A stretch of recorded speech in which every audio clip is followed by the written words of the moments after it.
জীবন আসলে একটা রঙ্গমঞ্চ মাত্র। আসলে জীবন এক আবেগময় অভিনয়। আমাদের হাসি যেন বেদনার করুণ সুরের বাঁশি, যা বেজে ওঠে বিচ্ছেদের অদৃশ্য করুণায়।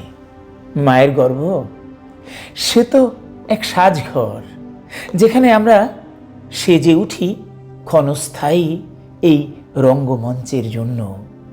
আর স্বর্গ সে তো এক গভীর বিচক্ষণ পরিদর্শক, যে নীরবভাবে লক্ষ্য করে কে ভুল করে এই মঞ্চে আর কে সত্য ছুঁয়ে যায়।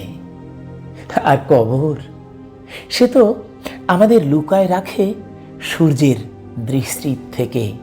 সে যেন একটা পর্দা যা নেমে আসে নাটকের শেষ দৃশ্যে। এভাবেই আমরা অভিনয় করতে করতে এগিয়ে যাই আমাদের চূড়ান্ত বিশ্রামের দিকে।